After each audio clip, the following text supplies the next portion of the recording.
So guys, sorry about that. Let's get started. So we're going to start the way we normally do. And if it's your first class here, do not worry. We're going to be standing to begin with. You're going to have your feet hip width apart. And the first thing that I want you to do is lift your toes up off the mat, spread them wide, and press the pads of the toes into the floor. And I want you to do that a couple times, just so that you feel that nice connection between your foot and the floor, right? Super, super important. We also want to imagine that triangle base. So you want to imagine the weight being evenly balanced at the base of the big toe, the base of the little toe, and the center of the heel. You're then just going to give your knees a little bounce. You're going to give your arms a little swing, and this is just to make sure that we are relaxed, right? We don't want to have tension in the body. We want to feel relaxed. We want to start off by mobilizing all our joints. So then very slowly just going to make those rocks smaller and smaller, and then you're going to finish with your hands on your hips.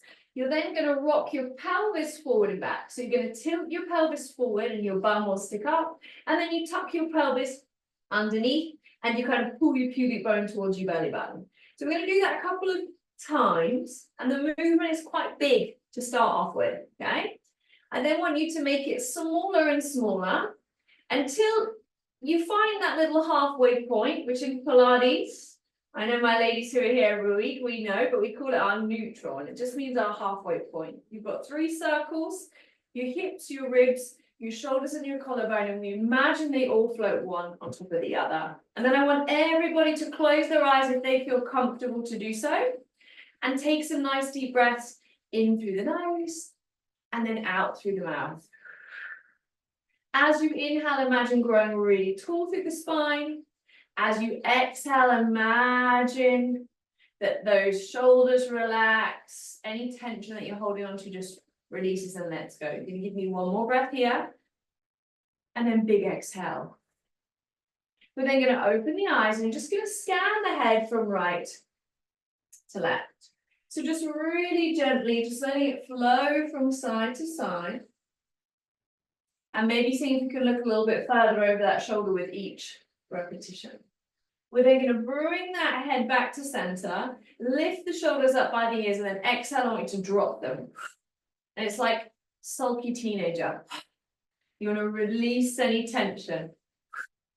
Last one. And drop. From there, you're going to roll your shoulders back. And when you do this, I want you to think of really opening up your ribs, opening up your chest, and just getting everything moving. Okay, nice. We're going to do one more here. And then if you can, you're going to place your hands onto your shoulders and you're going to roll your elbows back. So we're just making that movement a little bit bigger. And there wants to be this feeling of those elbows coming right past the ears, around and down. 2 more here. Good, last one.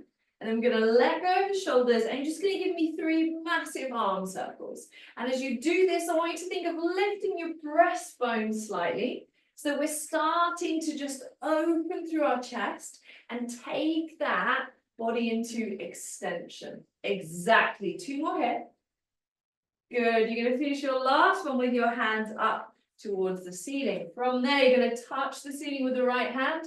Touch the ceiling with the left hand.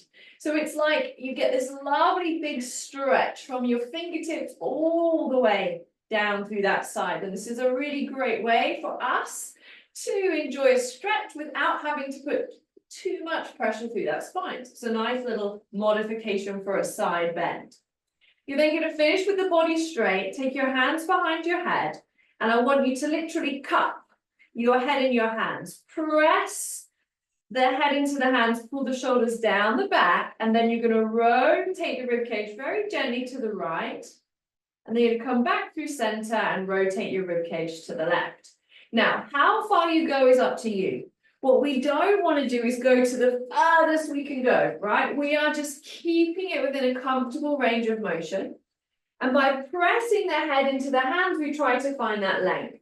Now, if that's not comfortable, you can also put the hands in the center of the chest. And you can do it from here as well. So you've got 2 options depending on how it feels for shoulders, okay? I want you to finish your last one off on your left-hand side. We're then going to come to center. you're going to place those hands back on your hips and you're going to give me 4 big hip circles in each direction. So I want you to bend your knees and I want you to just get those hips moving. And yeah, it's your Shakira moment. Get everything moving, oil up those joints. Well, that's the purpose of a warm-up and reverse, is we want to lubricate all those joints. We want to be able to move smoothly and with fluidity, okay? So you're going to finish your last one here, and then we're going to pop our hands into our hip crease. So that little gap between the thigh and where the pelvis meets. And we're going to do 10 hip hinges. So remember, our hip hinge, we have our lovely long spine. We lean forward as far as we can, and then we stand up nice and tall. So the aim is that the waist and the spine stay really long. And you can even maybe put one hand on the front of the body, one hand on the back to check that that's happening, okay? And this is a great way to wake up the back of our legs, our glutes, and also our back muscles. You can even pop your hands on your back muscles, and you'll feel when you go into a hinge, those muscles down the side of the spine, they engage, right? So when we're lifting heavy things, when we're bending down to get the attention of the dog or the grandkids, or we're gardening or any of those day-to-day things, we want to use this hinge, okay? So everyone's going to give me one more here, and then we're going to turn that hinge into a squat. So the body does the same thing, but this time we just bend the knees, right? So I push my hips back and I stand up tall. Now hands, you can either bring the hands into a little prayer position, or if you want to open the shoulder, you can reach the arms past the ears. You've got a couple options there. I want everyone to give me 5 more here. That's it, 5. Nice, ladies. And 4. Good. 3. Lovely long spines. 2. How low can we get in there? Last 1. Good. Okay. Nice, nice, nice. So from there, you're going to keep your feet underneath your hips. So bring them in if they're a little bit wider for your squat. And we're going to rise up onto our tiptoes if we can, and then lower down onto our heels. Okay, rising up, doesn't have to be high, and then lowering down onto the heels. So doesn't have to be big, but the aim is that we want to try and get the back of our calf to work, right? We're keeping our back and our spine super, super straight. So I'm not pressing those hips forward. It's like I've got my back and I'm sliding it up and down a wall. I'm going to do 3 more here. 2. Last 1. Good. Now, if balance isn't so great, guys, have a wall or something to hold on to. We're going to make it harder, and we're going to combine those 2 exercises. So you're going to lift your heels off the mat, just about 1 inch. Doesn't have to be high. And you're going to come into a squat for me. You're going to see if you can squat down as far as you can, and then you're going to see if you can stand up. Now, if it feels too hard to keep the heels off the mat, when you stand up, you can lower your heels, have a mini break, and bring them up. If you want that full challenge, you're going to keep your heels up the whole time as you squat. So now this is working more into the front of our leg. So you're going to feed it more through the front of your thighs. When we push our hips back into a hinge, it's the back body. When we're up on the balls of our feet, we're going to feel that intensity through the front of the leg as well. Everyone's going to give me 3 more here. Good. 2. That's it, guys. Keeping those heels off. Last 1. Standing up nice and tall. Lowering those heels down and give those feet a lovely little shake. Little calf stretch before we move on. If you've got a wall or a chair or something you can pop your hands on, I want you to step your left foot forward and you're going to have your right foot back. And I want you to keep your right foot straight. And I want you to press that back heel into the mat as you bend your front knee and lean forward. And you can do it without a wall as well. Sometimes it's just nice to push if you've got one handy. But what's important is that sensation of driving that heel down into the floor, okay? You're gonna hold it 20 to 30 seconds. Your body needs time and a stretch, so don't feel like you have to rush it, and don't feel like the heel has to touch. If it doesn't touch, but you still got that stretch in the leg, then we're doing good. Let's change sides. So now your right leg will be forward, left leg back. Drive the heel into the mat, and lean forward. Okay? So from there, pressing that heel down into the mat, lengthening through the back. 3 nice deep breaths here. Another tricky thing as well, calves that get tight, especially if you're walking, if you're standing up. So take a little moment every now and then, stretch those calves, okay? And then coming back. So give those legs a little shake.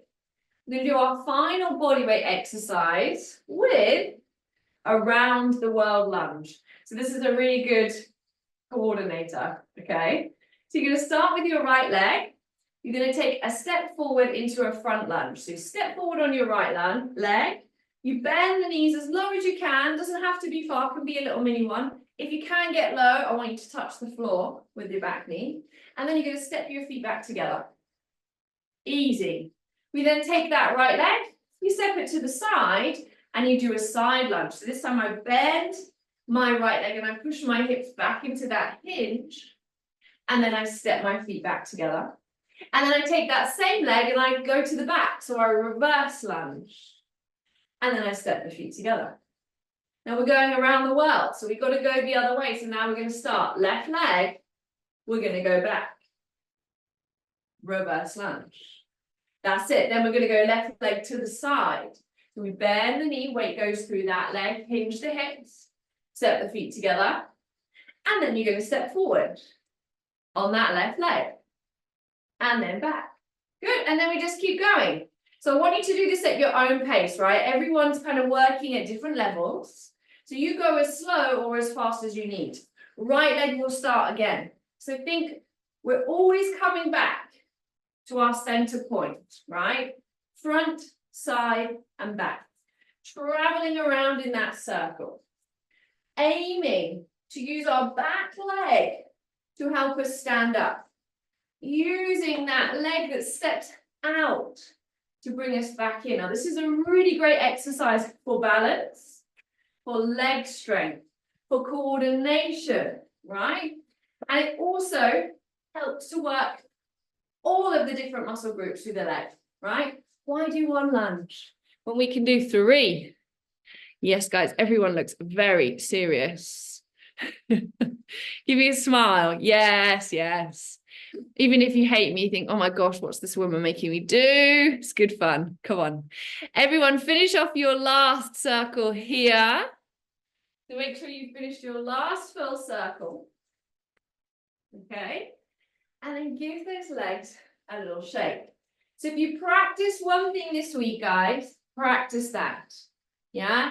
Practice giving yourself that pattern of movement as we work the legs.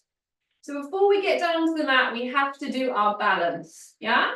So if your balance is not great and you don't feel confident, make sure that you have a balance aid. That could be a wall, that could be the back of a sturdy chair.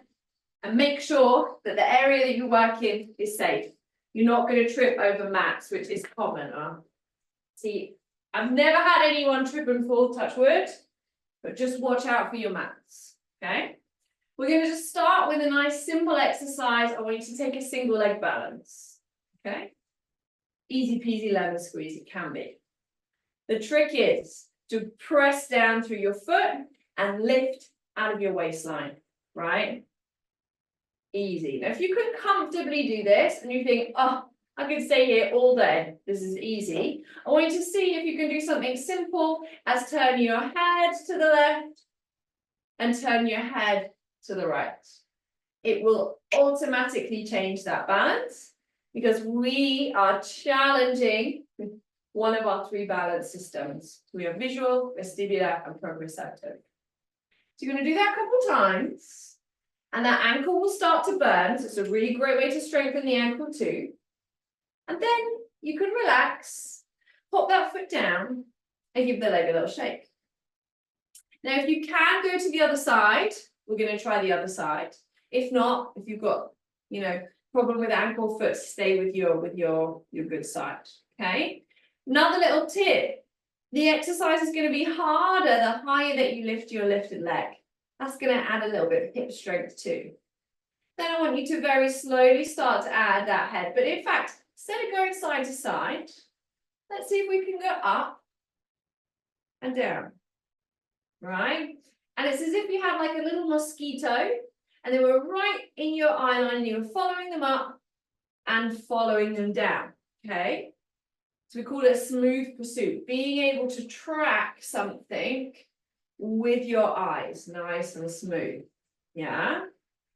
Good, ladies. I think everyone is showing off, huh? So I think we need to make this harder. So let's step that foot down and give that leg a little shake. So we're going to do the same exercises, but this time I'm going to give you a cognitive challenge. So everyone is going to have their mics on mute. So I'm not going to hear your answers. So I'm going to trust that your answers are going to be the right ones. We're going to do the same exercise, a single leg balance. You have the choice to add your head turn if you wish.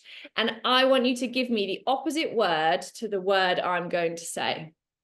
So by having to think mentally, it takes the challenge or the brain's thought path to balance. So it in theory, it helps to improve our balance. Okay. So is everybody ready? Take a nice single leg balance for me. Exactly. Feel nice and confident. Relaxed. That's another key to balance, being relaxed. So you can stay as you are. I would like you to tell me the opposite of hot. Happy. Big. Fast. Hard. Up. Down. Left. Open. Closed. Oh, I did it wrong. Okay, relax. Okay. So everybody's like, I didn't even see any wobbles. So I think we can add a little head turn, no? Yeah. Of course, if you don't feel comfortable, you don't have to. But let's push ourselves, right? If our balance is good, we reduce our risk of falling and we reduce our fracture. So this is super important. Exactly the same thing. Find your balance. If you feel confident, I want you to very slowly just start turning that head. Imagine that little mosquito traveling in front of that face. And we're going to start with those opposites. So we're going to go clean. We're going to go loud. We're going to go dry. We're going to go young. We're going to go heavy. Bright. Smooth. And relax. Okay, I saw some wobbles there, so I'm happy, right? And if you wobble, it's a good thing. It's a good thing. It's our body's learning to catch itself, right? When we wobble in real life, we want to reenact that in a safe space so that our body knows what to do if it was to happen outside. So that's a good little game you can practice if you've got someone at home. Get them to give you a list. Get them to give you a math problem. Get them to get you to list something like groceries or countries or something while you're practicing your balance, because it's a really nice way of adding in that challenge. And, you know, getting the kids involved, getting your husbands involved, friends, it's good fun. So let's come and lie on our backs, okay? Now, I would suggest having a little head cushion for this. Doesn't have to be anything in particular. But make sure that you feel confident, and you can always put like a towel, something soft on the mat as well if you don't feel comfortable, okay? So let me move it down a little bit. Remembering when we get onto our mat, we want to come onto our side first. So you want to try and lie on your side, put your head on your cushion if it's there, and then you roll onto your back, right? So all these little things, they make a difference. And if we have good practice, it just helps us to keep our bodies in that good shape, okay? So we're going to have our feet hip width apart. And we're going to have our hands down by our side. And my cushion's a little bit high, actually. And the first thing I want you to do is just take some nice deep breaths in. Now, this is a really great way to decompress your back. If you've been stood up all day, if you've had back pain, just taking a couple of nice deep breaths here and feeling the 4 natural curves of the spine. So your tailbone should feel really heavy, should feel like it's heavy on the mat, and your lower back will be soft. And what I mean by that is if you just take your fingertips and you just slide them underneath your back, there's a little bit of a gap there, right? Not an arch, you can't drive a truck under there, but you can make a little bit of space. You then, if you slide your hands underneath your ribs, you won't be able to get them anywhere because the ribs will be touching the mat. And then your chest and your collarbones are open and your hands will be down by your side. So we're going to take a nice deep breath in. And I want you to breathe out. You're going to float one leg up to tabletop position. Now, if you're here all the time and you're used to me doing, you can take both legs up. Okay. Now, if you've got both legs in the air, you're going to give me little knee folds. So you're going to tap one toe down. The legs are going to switch past each other whilst keeping those lovely 4 curves in the back. Now, if you're new and you're not comfortable yet lifting both legs, you can just march on the spot, right? So you lift one leg up at a time. But what I want everybody to be conscious of is what's happening with your pelvis, what's happening with your spine, right? As that leg lifts, are we letting our back arch, or are we keeping all these muscles around our center, our core stability, switched on? To make it harder, you're going to reach that thigh bone a little bit further away, right? Everyone's going to give me a couple more here while I come have a good look. Good. Catherine, I think you could reach that thigh bone away a little bit more. Go on. So what I mean by that is don't bend the knee. Think of the thigh reaching away and the thigh pulling back in, right? Give it a go. Okay. So hug your knees into your chest. And if you don't know what I mean by that, which happens a lot, it's very common when people do this exercise to bend their knee, right? And I tap my toe, which I did ask you to do. But if I bend my knee, this muscle, my thigh, my hip flexor don't get a challenge. So it's like my leg is a lever and it's my thigh bone that goes down and my thigh bone that goes up. My knee never bends. Yeah, the thigh bone goes away and the thigh bone comes up. And you'll feel if you put your hands on your abdominals, you've got to work much harder, right? Even if you're keeping one foot on the floor, pop your hands around your belly. Have a little feel for what's going on, right? Are the hips moving as you lift and lower? That's it. Nice, guys. Okay, so finish off your last one on each side. Hug those knees into that chest for me.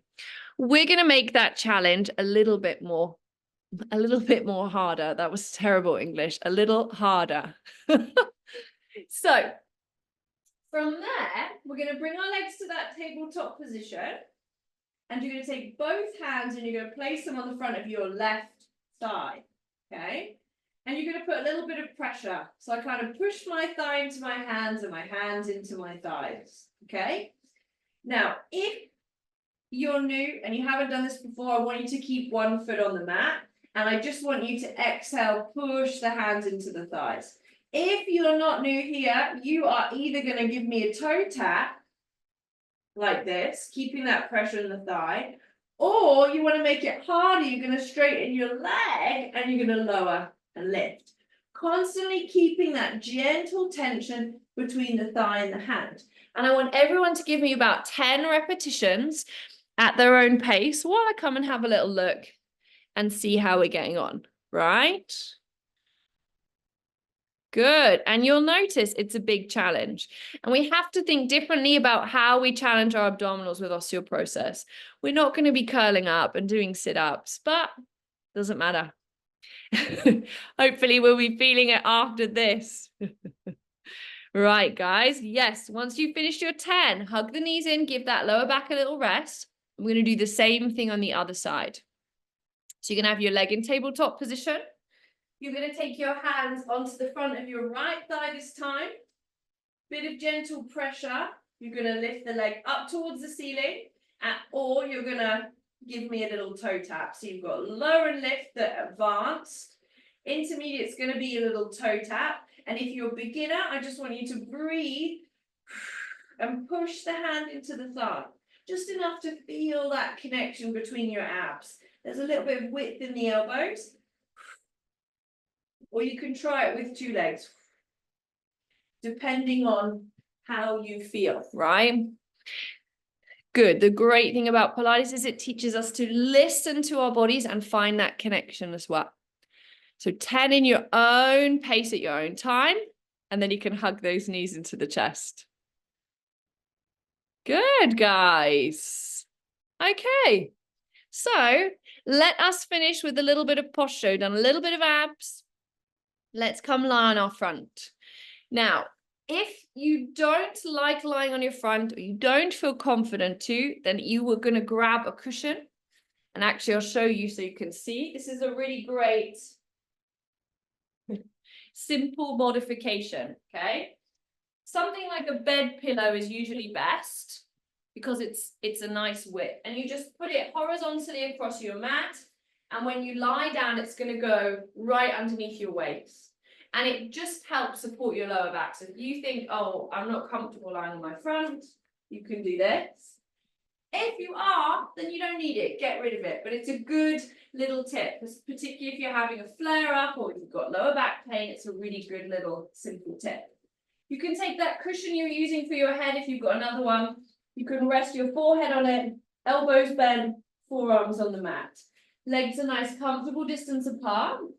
We're going to press our pubic bone into the floor, and we're just going to gently lift our chest off the mat, just a couple of inches, not high, and then relax and come back down, okay?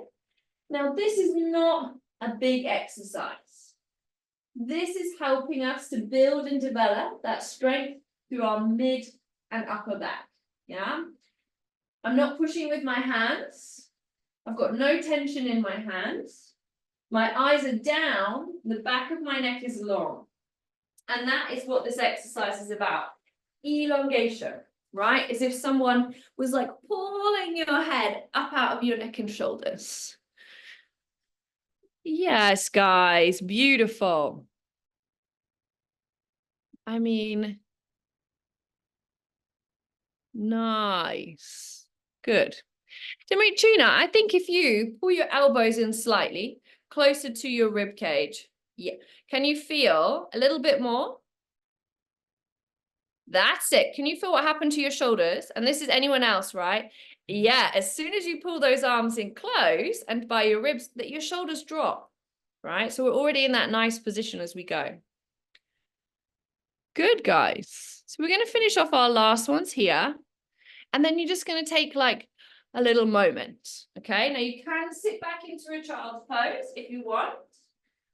Now, child's pose, think of having your bottom a little bit higher in the air and walking the hands as far forward as you can.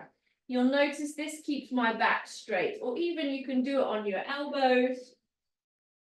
And if lying or resting on your knees isn't good, you can always lie on your back and hug your knees into your chest. So there's always options. Now we're going to finish with an exercise called dart, okay? So you're going to come back onto your front and we're going to take our hands down by our side and we're going to have our palms facing up towards the ceiling. Now, have the legs as wide as you need to. The wider they are, the more space there is for the lower back. We are going to roll our shoulder blades together and see if we can lift our chest up. Yes. Now, this might feel like a massive exercise, and if it does, you're going to stay here. If you want more, you're going to also lift your legs up, and you're going to look down, back of the neck is long, fingertips reach for the back of the room, and then you relax. And then we repeat. Shoulder blades together, chest lifts up. That's it. Legs lift up, we hold, and then we release, and we come back down, okay? Now, it's not about lifting high. You do not have to take your feet off the floor or your hands off the floor if you don't want to. And if you're new and it doesn't feel right for you, then don't worry. We can build that confidence as we go, okay? I want everyone to give me 3 more here. Nice. Nice. Angela, what you can do is squeeze the back of the shoulder blades together, sit up really, really tall. And I want you to squeeze, pull the elbows back and squeeze your shoulder blades together as much as you can. And then release. That's it. And you'll get similar contraction. It's just not as loaded as it is on your front. Okay. Now, for everyone who's in their dart, you're going to finish off your last one here. Yes. This time, give yourself that little modified child's pose, puppy pose. Sometimes they call it in yoga. Lovely long spine. 3 nice deep breaths here. In through the nose, out through the mouth. Last one. Pressing the chest down towards the floor. We're then going to make our way up to standing. So you're going to put your best foot forward. Use your back leg to help you stand up. You can support yourself with your hands. And then we're going to finish in a Pilates V. So you're going to bring your heels together and your toes apart. You're going to imagine you've got a 50-pound note between your butt cheeks and you're not going to let it go. Right? It's there. This locks in and engages all those muscles around the pelvis. You're going to find a focus on the wall in front of you and you're going to rise up onto those tiptoes and you're going to hold your balance. You're going to hold it here for a second. And without letting your 50-pound note go, you're going to sink your heels into the mat, but you're going to imagine someone's lifting you up, out through the crown of the head. And we do the same thing again. We rise up, 50-pound note in place, shoulders relaxed, and then you sink down and you try and stay that exact same height that you just were. Last one here, we rise up onto those tiptoes. We then float our hands up towards the ceiling. Now, if you feel confident, see if you can close your eyes for a second, only if you feel confident. See if you can open your eyes. See if you can press down your hands, your shoulders and your heels. You take a final deep breath in through the nose and out through the mouth. You guys are all done.